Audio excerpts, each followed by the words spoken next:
Hello, everyone, and welcome to my YouTube channel. My name is Chinwe John, and Happy New Year. Today, I have a very special guest. Please join me in giving a very warm welcome to the countertenor, Tim Mead. Thank you, Tim, for joining us. No problem. Pleasure to be here. Thank you for asking me. Yes. Thank you. Tim was actually on stage last night, so it really means a lot that he can join us here today. So just a brief bio, really brief. Tim Mead is an English countertenor. He began doing his public performances very early. He was in the choir at Chelmsford Cathedral, and he studied, at the junior department of Trinity College. He studied piano and cello. Ambulance. before going on to be a scholar, choir scholar at King's College, Cambridge. And then he won a scholarship, or many scholarships, and went on to the Royal College of Music. Is that correct? That is all correct, yes, a long time ago. Yes. And so if you don't know Tim Mead as a countertenor, then I'll say if I had to list the top 3 countertenors active now, not only in terms of the length of time for which they've been actively performing, and the fact that he's basically performed with all or almost all of your major orchestras and ensembles, certainly in Europe, then I'll tell you for the beauty, the color and warmth of his voice, he's definitely at least on my top 3 list. So I'm really, really pleased that you could join us here today. Thank you. That's very kind of you to say. Thank you. And you're joining us from Amsterdam, is that correct? I am, yes. I've been in Amsterdam now for almost 2 months, but we'll be going home on Monday morning. Oh, home sweet home. And you're performing the role of Ottone and singing that role in Agrippina, Handel's Agrippina? That's correct, yeah. Yeah, I haven't actually watched the opera, but I read up on it and I saw it's the same set of characters that feature in La Incarnación de Popea. Yeah. So there was a season many years ago where I actually did both the Monteverdi opera and the Handel opera in the same season at the same opera house. Oh my God. And the same people played the same characters, and that's quite interesting.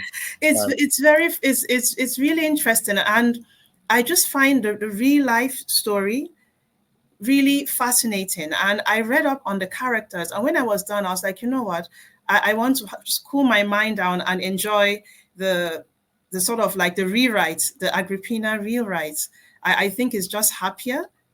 It's just happier because the reality, those characters didn't end up very well. Yes, I mean, if you had an opera because Agrippina would come first and Popea would come second. Yes. So, I mean, maybe there is one that we don't know, or I don't know, but we really need the third one, which sort of where everything unravels in quite gruesome brutality. Absolutely. And I did do a production of Agrippina once some years ago where this story in the future was sort of foreshadowed in a sort of video epilogue. Okay, brilliant. Gruesome. Yeah, absolutely. And I got a chance to look at your costume. You're dressed up in very chic modern day wear. Well, do you know what? It's quite unusual these days. I guess we're worried about how we finance these things to have so many costumes. I've actually got 4 different costumes for this. Oh, wow. So, the first is a full formal navy uniform with a hat and gold bands on my wrists and things, and then I have sort of a few sort of casual suits, and then full bow tie for the final scene, for the final sort of the scene that wraps everything up. You look very sharp. Very sharp in those suits. Yeah, I absolutely love the costumes and the female roles as well. I think the girls get the more flamboyant costumes. I mean, Popea especially has some quite incredible. She has this yellow dress that is I don't know how to describe it, but it's huge, and I have to try not to trip over it. Step on it. It's a vision. And so when you're playing a role like this, and you have to get your mind into this particular era in which they were, but you're dressed in modern costume, does it in any way make it harder for you to get into the frame mind of that time? And no, well, I don't think that you ever have to. With these stories, the great thing about them is their universality. you don't really need to be thinking of ancient times. These people and the way they deal with each other and their emotions and the way their brains work is it's hardly different today than it was all those years ago. So we're telling a very modern story of it. The director compares it to House of Cards. So it's a sort of political machinations of who's going to come out on top, who's going to have the most power. And along the way, there are some love stories as well, which is, again, just life, really. Wonderful, wonderful. And have you ever performed with anyone in this cast before? This is with the Dutch National Opera. Have you ever performed? I've sung at Dutch National Opera before. I made my debut here. We're trying to work out, I think it's about 15 years ago. Wow. In a very unknown piece called Er Clemente by Cavalli. And I came back a few years later to do Benjamin Britten's Death in Venice, but that's been quite some years ago. But in terms of the cast, these are all singers who I'm working for the first time, which is, after all this time, is quite refreshing. And we're very fortunate that Dutch National Opera's assembled quite a stunning cast, I think, especially in the two lead female roles with Stephanie Dustracht as Agrippina and Ying Fang as Popea, two outstanding singer actresses who every night the audience just delights in. Yeah, I'm sure. I watched some clips of them doing other performances. I'm like, wow, this is a very, very beautiful, strong cast. So for anyone out there, if you're lucky enough to be able to go to Amsterdam, come into Amsterdam to watch this, then you say your final show is when? So we have a show tomorrow, and then we have a matinee on Sunday. And I think the matinee is probably already sold out because they're incredibly popular. People love Sunday afternoon opera, apparently. No, yeah, absolutely. You guys are great. All right, so I have some little questions. All right. So you've mentioned before in other interviews that you don't come necessarily from a family of musicians. And initially there was a debate whether you would do law or music, and music won over. But what gave you the courage to, or was it just you jumped into it? You weren't really thinking, or you thought? I was going to say what gave me courage. I don't think it was a question of courage, because I don't think I could fully comprehend what it is I was letting myself in for, and the risk I was taking.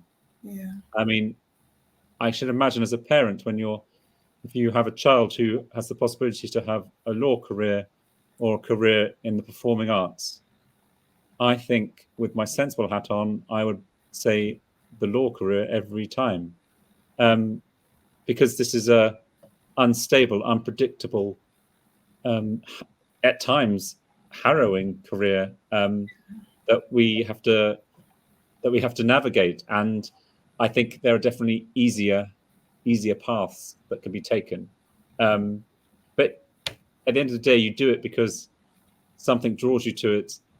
There's something about it that you love, something that you can't imagine not doing. So that sort of overrides all of the more practical considerations, I think. Yes. Well, I, for one, I'm very glad you chose this path. I'm sure with tens and thousands of others. And then I really love the King's College choir. And I was just wondering, for you as a young teen, you're a teenager when you joined them, what was that like? And what was it like to work under the direction of Sir Stephen Cleobury? When I first went to Cambridge I think I went to an open day first, just to sort of see what it was like, although I'd already decided that's where I wanted to go. I didn't want to go anywhere else. I wanted to be on TV at Christmas. I saw it as the best choir you could join at that age. So I was determined to join it. But you turn up from a sort of small provincial town like I came from, and this grand, centuries-old set of buildings that you're suddenly a part of, suddenly part of the history, suddenly part of the tradition that spans back generations. And it's quite overwhelming. In fact, I was just saying the other day that I haven't been back to Cambridge for maybe, 10 years. Oh, wow. And I think there's still something quite extraordinary and special as you walk through the gates of the college or walk through the doors of the chapel, and you realise that you used to live just a stone's throw away within those grounds. Wow. That is this sort of icon of not only Christianity, but of culture and of education and of academia around the world. And it's one of those things that as a teenager, you probably don't fully appreciate how good you have it.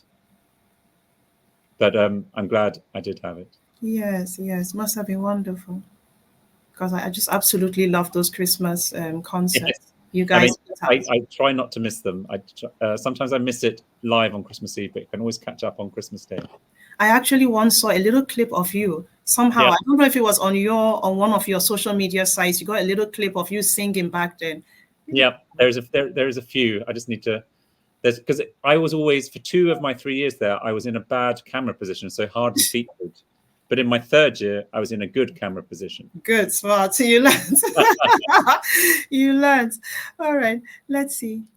All right. So this one, coming out of the 2020, 2021 era, how do you feel your profession has changed, industry and personal wise, if anything? Well, I think industry-wise, especially in the UK, but I think maybe Europe-wide, I'm not so sure about the situation in America, but I think everyone is struggling with how we finance this very expensive art form. I don't think it's about necessarily doing less. I think hopefully it's not, but often it's about being more inventive, maybe slightly cleverer with how we achieve things. And I don't think that's necessarily a bad thing. I think for such a grand art form, there is often a degree of waste, maybe not just in terms of materials, but in terms of cost. So anything we can do to make the product more efficient without lessening any of its wonder and the quality that draws us to it in the first place is a good thing. We have to remember that many companies didn't survive the pandemic, so most who have survived have come out worse off. So the fundamental thing is that we keep going, and we are keeping going. Yeah. But we often have to adapt to make that happen. Yeah. And personal-wise, I mean, the pandemic was not a good time for anyone in any profession. I mean, I guess I've seen maybe some friends of mine who work in banks who just sat at home and carried on banking and getting paid huge sums of money. So maybe life wasn't so bad for them, but for artists who lost all their income overnight for an unknown period, I can only talk from my personal experience. I don't know what the global experience of artists was like, but for me, I don't think it's ever been quite the same since. I think the world feels more precarious. I think touring the world feels more exhausting. But we're still here and we're still doing it. So Very much so. nothing good comes easy. Yes, yes. I love the way you express that, by the way. Now, I have a couple of your recordings here. So I'm starting with this one, which kind of is a good flow, because this was a project that you actually initiated during a very, very difficult time. And this is Sacro Profano. Did I pronounce it right? Yeah. Okay. So this is a collection of works by Antonio Vivaldi, and you worked alongside Arcangelo and Jonathan Cohen. Yeah. Yes. So, Yes, sorry, go on. So yeah, as you said, it's a project that was initially supposed to be recorded in the first February of lockdown. So that would have been February. I can't remember the years now, but the February. It came out of that. I think everyone, especially in the arts, found that January of lockdown the darkest. In London, it was particularly cold, and before Christmas, we'd just had a little ray of hope that we could start doing work again, and it was snatched away from us. In fact, I was supposed to be singing Agrippina in Amsterdam that January. No way. Okay. Yeah, this is a reshushing.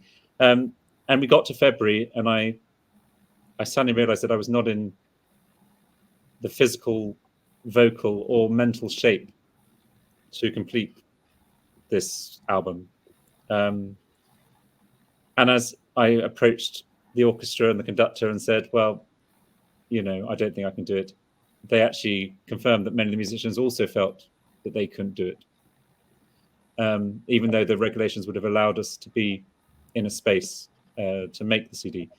So we made the decision to leave it, to postpone it, because for me this is my first self-funded or crowd-funded and album, and the first that I'd created solely on my own. And the last thing I wanted to do was to get into a studio and not do what I'd planned to do. So we did postpone it, and as with all these things, as soon as things opened up, everyone's schedules became jam-packed again, and we couldn't get the same players. We could barely find space in my schedule to do it, but we sandwiched it in between 2 opera performances in the UK. And like all these things, I look back at it and I will never think something is perfect, but when I consider where we were in that February to where we were in the summer when we recorded it, it's a miraculous achievement, I think, not by me necessarily, but by everyone involved, as how quickly we got back to working at such a high level. And those sessions, although were probably the most exhausting sessions I've ever done in my life, were in many ways the most rewarding. And some of the moments, I will never think something is perfectly good. It's just not my nature. But there are some moments on that disc where I think, yeah, we did something there. That was worth the pain. Yeah, I listened to it yesterday again, and it's just gorgeous. It's gorgeous. Now, for something this important, why did you choose Arcangelo? They must have meant something to you. They're a wonderful ensemble, but what drew you to choose them for this? Yeah, so I've known Johnny Cohen, the conductor or the founder of Arcangelo, for many years. Okay. We narrowly missed each other at Cambridge, but then he's slightly a few years older than me, but he was a continuo cellist in the Orchestra of the Age Enlightenment for many years. And when I was about 24, I made an unscheduled debut at Glyndebourne singing the title role of Caesar, and Johnny was actually the continuo cellist that day, and I'd worked with him in many orchestras, and then he founded his own group, and it just seemed that he's one of those people that fundamentally is a great musician and a great collaborative musician. And I think the older I get, I don't really have the older I get, I want more collaboration. I don't want dictatorships in music making, which, there are 2 ways of doing things, and that's fine. But I have no real desire to be up there and directing myself. I think there are other people that are suited to that, but that doesn't mean I don't have ideas about how I want things to go. And Johnny was a great collaborator in that respect, and was not afraid for me to express my ideas, especially express my ideas to the orchestra. And then, of course, I rely so heavily on him to put those ideas that I have into real practical, useful terms. And of course, he's contributing his own ideas as well. It's a 2-way street. But that's why it was really important that I worked with him on this, I think, because I couldn't have done an album where I didn't feel I'd said what I needed to say. Yeah, well, I absolutely love this. It's gorgeous. So here you have it. Now we move over. Yeah, it's gorgeous, gorgeous. So we have A Tale of Two Purcells, and I'm starting with the first one. Yep. Yes, this is Purcell Songs and Dances, and you did this with Les Musiciens de Saint-Julien avec François Lazarevich. Lazarevich, yeah, I can never say his surname either. Lazarevich, I think is how he says it. Lazarevich. Yeah. Lovely. This was actually the first album of yours that I bought. This came out in 2018, but I got it in 2020, which is when I discovered you. So this is wonderful. And you've shared before in other interviews that actually they had prepared this recording, but the person who they were going to work with couldn't make it. No, I don't think that's the case. They had made a plan to make an album of Purcell music with songs for countertenors in it. Okay. And they just hadn't got a countertenor, and they asked me. Okay. So I had very little input into what was on the CD. It's very much Francois' CD that I just happened to appear on. But happily, we've been playing this program for, well, I don't know if we did it in 2018 for 6 years now, and we're actually bringing the program to London for the first time in March. Yeah. Having been, I think, the amount of times we performed it in France, I think we must have been to every French town by now. But yeah, because I happened to be, I was in London November 2022, so I was actually hoping I could catch something by you, and then I saw you were in France during that weekend in November doing these songs with. It's very rare that I'm in London, let alone performing in London. So. Okay. Well, I'm sure people will enjoy it. So I really love this, and it's very different from the others. So we'll come to that. Let's see. All right. So the next parcel is Beauteous Softness. Yeah. And this now is with La Nueva Musica with David Bates. Yeah. Yes. So this isn't just Purcell. It has people like Blow, right? And William Webb. And I think there's some William Webb as well. Yeah. Yeah, this was released actually last year.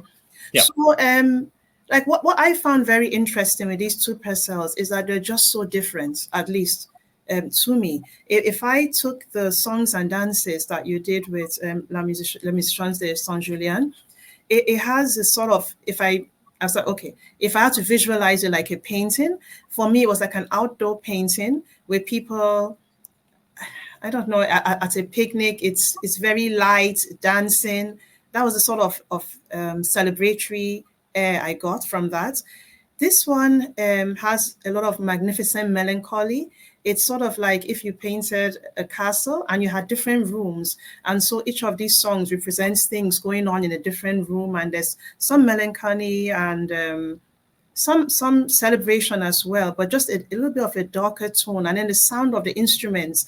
I'm not a musician, so I can't describe these things, in a professional way. But even the way the music sounds, it could have been by two different composers. Just to me, it sounds so different. Yeah, I mean, I think a more lazy commentator would probably say that one is very English and one is very French. And I think there is something in that, but I don't think it's just that. So Francois and his group really specialize in ancient folk music and folk music from all over. And he brings that to whatever he does. And you see that in the songs and dances. It's he brings out a musette, which is like an old bagpipe. And in the way he sort of inflects rhythms, they're sort of Frenchified in a way, which is not stylistically incompatible with Purcell. There's a very French style to his writing as it is. And with Beauteous Softness, I don't know, maybe it's because we were coming out of lockdown when I put the program together, but because I had a complete say about what we put on this album. I'm always more drawn to the melancholy over the joyful. It's for me, it provides more interest. It's more beautiful. In many ways, this album couldn't be further from Vivaldi I released just before it, which is all sort of high-strung virtuosity, and this is more quiet beauty or beauteous softness, as I yeah. And it's kind of a luxury on my part to program that, because I didn't even try to make it a more varied album. I just I delved in as deep as I could to the sort of beauty and because I know melancholy is sadness, but that sort of melancholic air is not necessarily depressive or sad. There's a real beauty in that sensibility, and I think for that Elizabethan age, it's incredibly English sentiment that I just sort of wallowed in and enjoyed it for as much as I could. Yeah.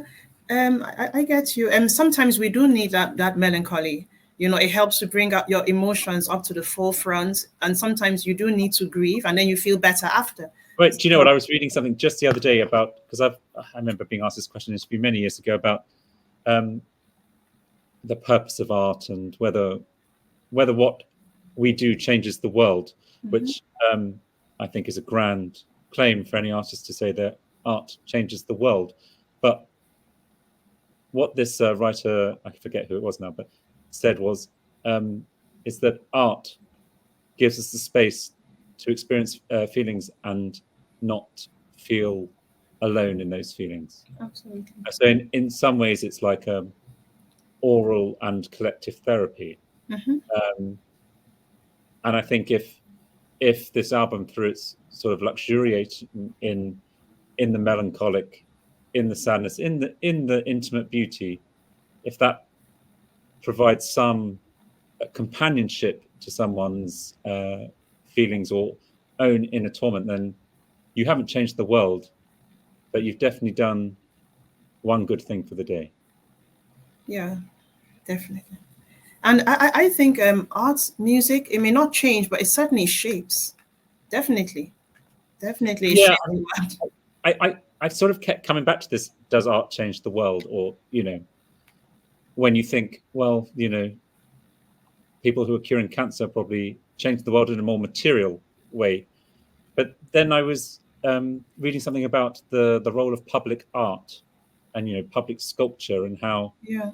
it can unobtrusively come into someone's life. And even if they stand there for a second and stare at it, maybe it gives them a sense of grounding or a sense of belonging, or even just providing beauty to people's lives is enough.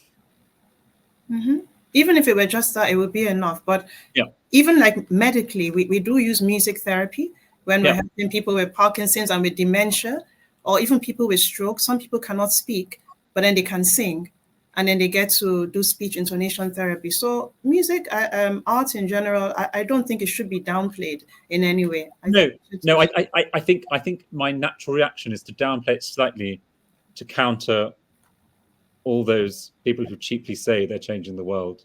I think it's a very easy thing to say. Like many things, to say anything is very easy. To do and to actually enact these grand claims is quite another. Yes. You did have the video series on YouTube that you had done with La Nova Musica, where you had what's called Purcell's greatest finest verses. I think, finest verses. Let me tell you, at least just for me as a person, that is one of the most beautiful programs I've ever watched. Everything was perfect. Yes, the songs you selected, the way it was shot, the way Andy Staples shot it. Yeah. So Andy Staples is a very good old friend of mine. We were both in King's College Choir together. Yeah. But that was, for all of us, one of the first projects that we could do. It was in the summer of the first lockdown, in a very strange sort of cave-like building that looked like and you know what? None of us, the interesting thing about, I said this in another interview actually, but the interesting thing was that none of us were in our finest form. Of course we weren't. We were so out of practice. We were all dealing with the stress of life. And although we did use it as a sort of fundraising tool and a way to connect with audiences again, I never felt it was really about anything other than ourselves. And I think that was okay at that time.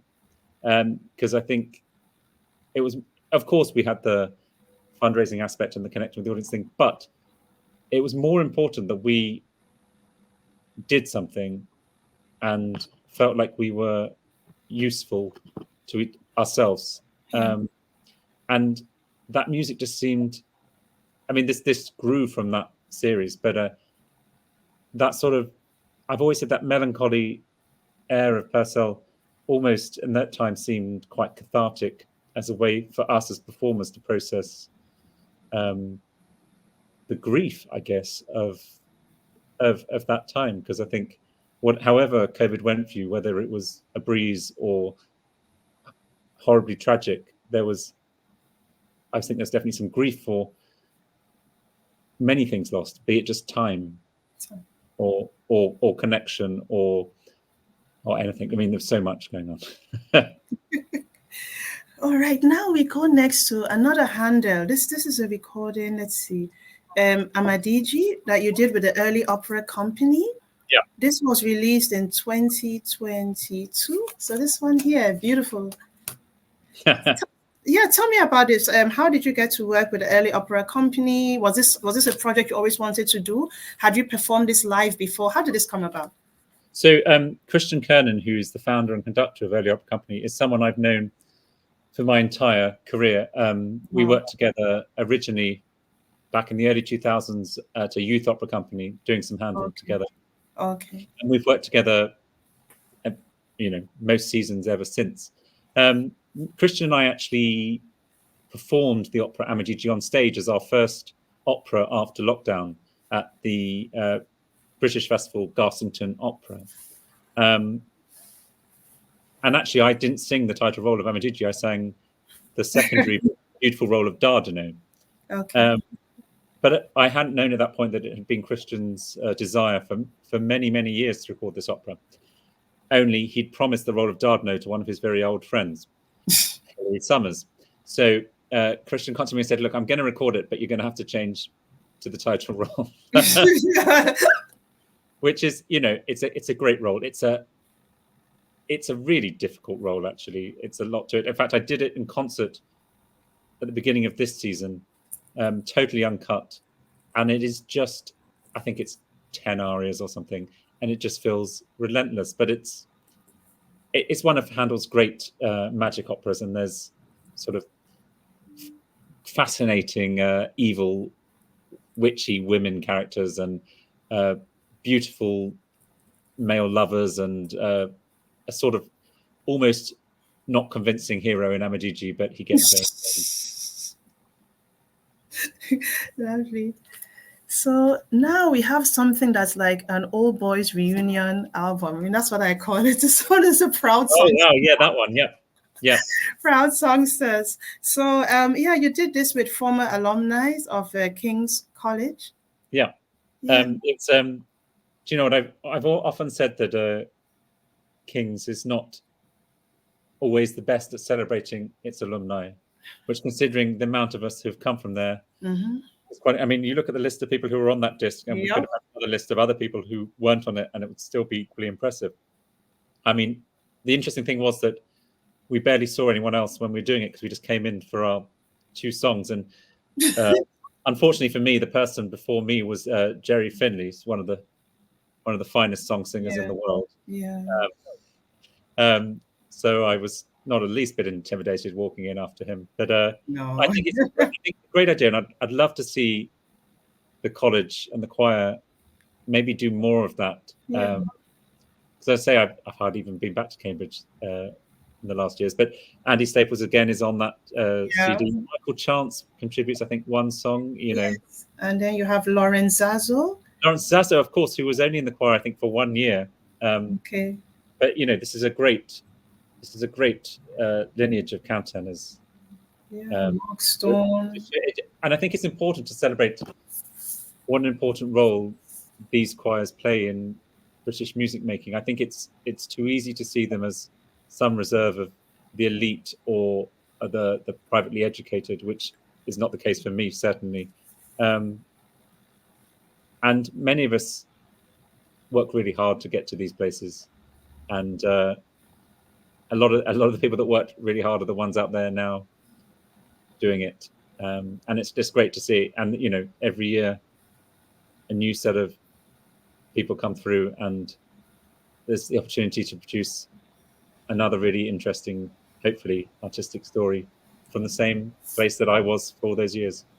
Yes, it's lovely, lovely. And what I love about it is the fact that you have different voices, and each of you has a particular something that you bring. Because if it had just been one person singing these particular songs, I don't know if it would have been as exciting, although they're all great, songs. Yeah. But the texture, the very texture makes all the difference. So I really I think that's the case with lots of the song recital in general is a format that I don't necessarily love, because I think it's quite hard for one singer to provide that interest for the duration. I think it's far more interesting to have a combination of voices. I mean, such variety. I mean, even with the countertenors, if you listen to me and then listen to Larry Zazo straight after, I mean, they're 2 very, very different voices from the same place, but very different.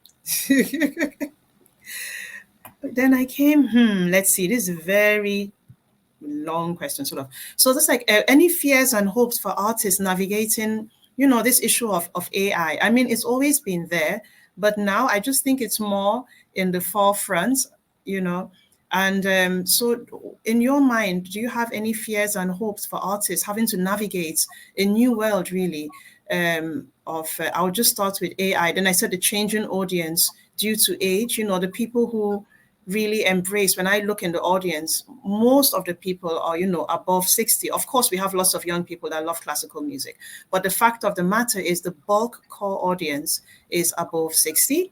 And that's an audience that will eventually pass on.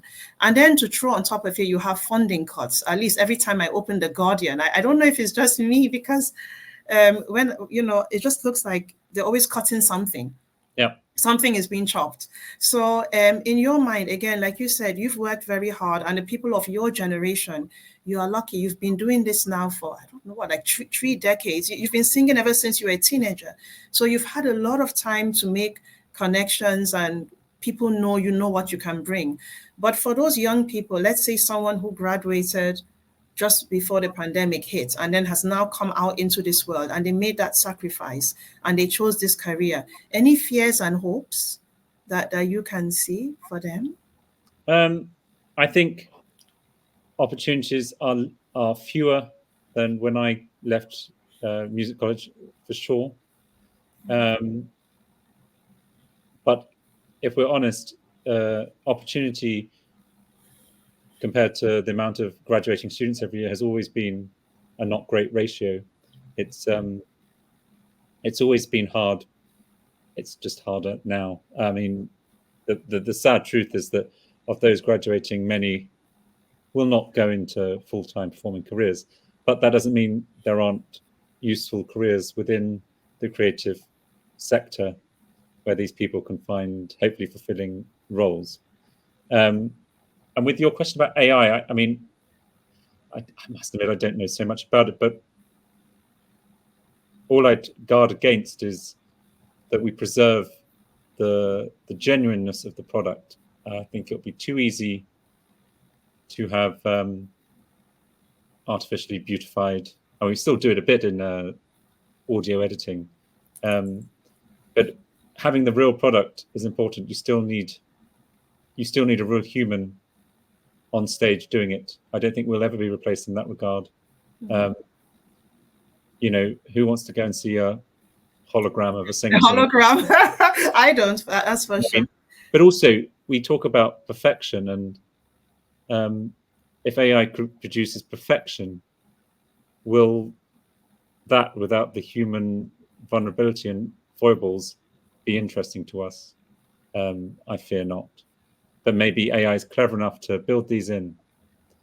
And with your last question about aging audiences, it seems to be the constant moan of the classical music sector about the age of audiences. And I wonder whether we should worry so much. I wonder, because people are getting older every day. And if classical music is something that people invest more time and money in as they age, we will always have a new audience. That's true. The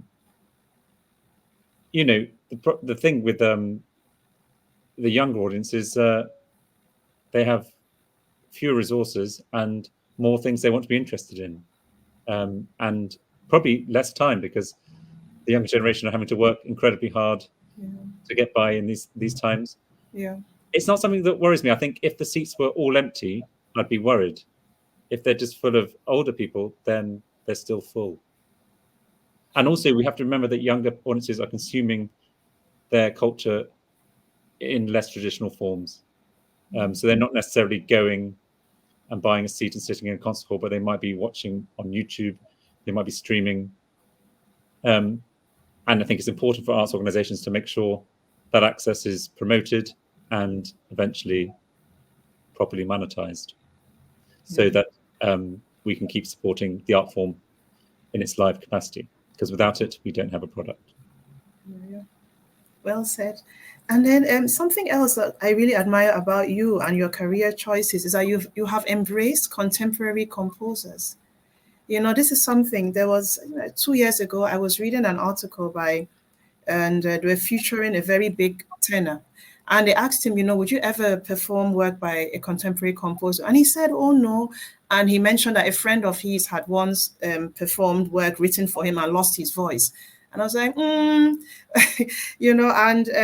for me, just me personally, as an audience and, a writer, I just feel that one of the ways classical music can continue and grow is, of course, if we support contemporary composers.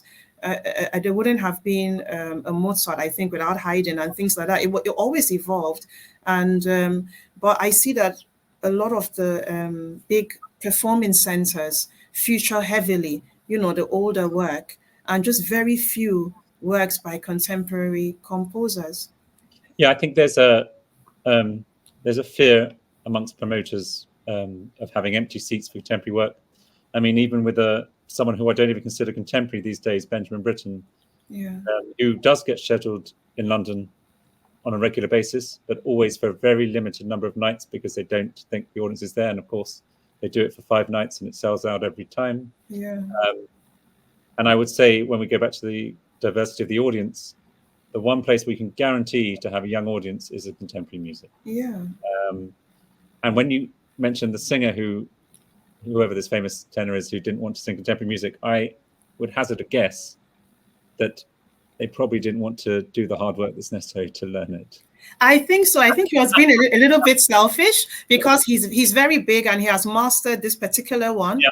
And he went on another interview and he said, no new music, only the old stuff. And I'm like, out of here. I mean, I don't know who the singer is, but you often find with these big tenors, especially, people who sing this big repertoire, so they only sing a limited number of roles. I mean, what a luxury it is for them to only have to learn a handful of roles. Yeah. Whereas I've lost count of the amount of roles I've had to learn because I can't guarantee there'll be a bohème or a, I don't have those sorts of stock titles in my repertoire.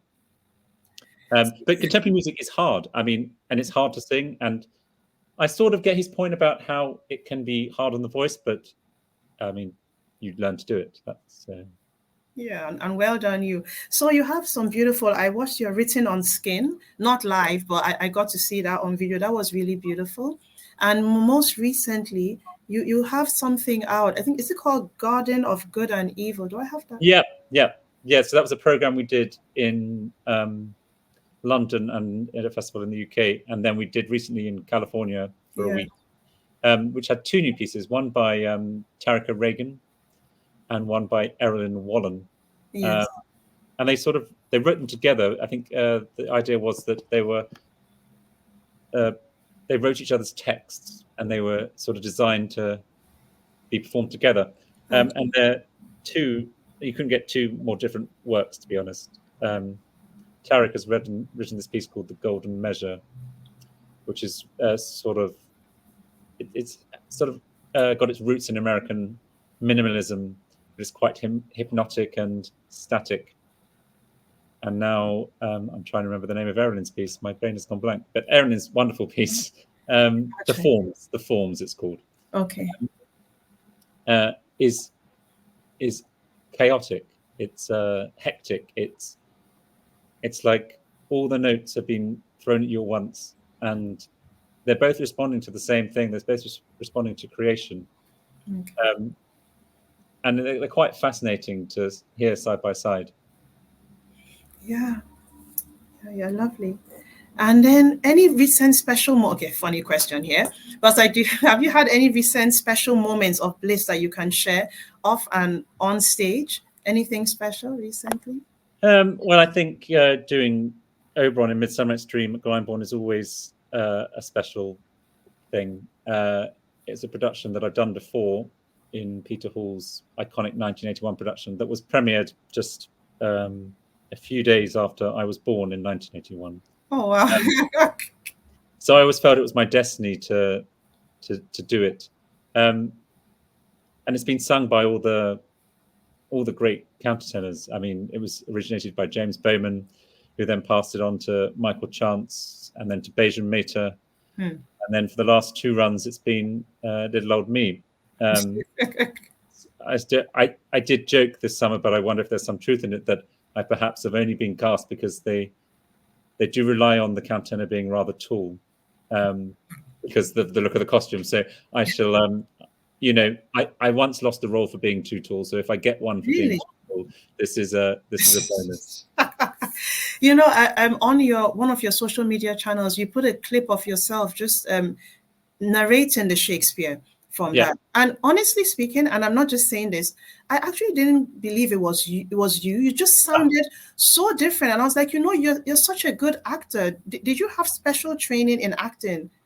Outside? No, acting was always the thing that terrified me about being an opera singer, because I'd sung since I was 7, but I'd never, apart from one role as a child, I'd never really been on stage in that capacity. Wow. But I think if I had my time again, I'd probably try another impossible career and try and be an actor. You're a really good actor, I think. Really good. I do find I enjoy the acting side of opera more than the singing side sometimes these days.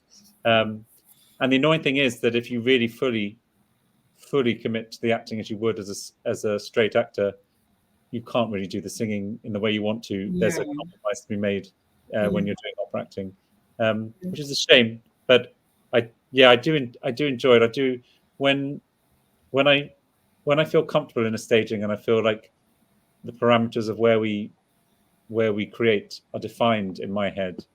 I feel quite an immense amount of freedom. And it'd be great to be on stage one day and be singing in my own language, not just Italian, which is what I'm doing for 4 hours a night at the moment. Which you get very accomplished at doing these things, but nothing quite beats the immediacy of your native tongue. Yes. Well, lovely. So, before I let you go, could you just share, like, what can we look forward to? What are you looking forward to? You have a very busy schedule, I know that. So, what's next, and where can we catch you? What's going on? So straight after this, I'm going home for a little bit, but then I'm going to Cleveland, my first time in Cleveland, to work with the great Cleveland Orchestra, where I'll be revisiting George Benjamin's symphonic song cycle for countertenor and a small female chorus called Dream of the Song, which I've just been getting back into now. It's very complicated, like all George's music, but once it's in your brain and in your skin, it feels like he's dictated your thoughts almost precisely. And it's quite an interesting set of texts. It's sort of 5 texts that are based on Iberian poetry that's originally in Hebrew, and it's kind of about the whole universe in miniature. It's got bits that are incredibly expansive, and other things that are so intimate and talking about the minute troubles of man, or even the opening, which talks about the wonderful yet dangerous potential of the written word. So it really covers, and I get to sing a song about a gazelle, which is not something you do very often. I don't think I've ever sung the word gazelle in any other context. So that would be great. I mean, and it'll be the piece has never been performed in Cleveland before. I think it's only been performed in America maybe once or even twice. Wow. So great privilege to be chosen by the composer to give that performance, to bring it to life. Yeah, absolutely. And then of course we get into March, so it's Messiah, Bach, the Passion all the time, which is great. I'll be back in Amsterdam at the world famous Concertgebouw here to sing some performances, and one in London, which is a rare treat. And then I think back to America for more Bach in Boston, and then another world premiere in Toronto. Okay. I had a new piece written for me, which I need to start learning, but it's. Can you share who the composer is? Yes, it's a man called Matthew Ricketts, and he's been very very generous with his sketches, and I've seen all parts of creation of this piece, so it'll be very interesting to finally get it together. I can't wait to hear this one. Yeah, lots of good stuff. So thank you so much. Congratulations on all the beautiful music. Really, beautiful music you've been putting out. I hope you have a very successful close to Agrippina, and and safe travels. So thank you so much. Thank you very much. Okay. Bye. Bye.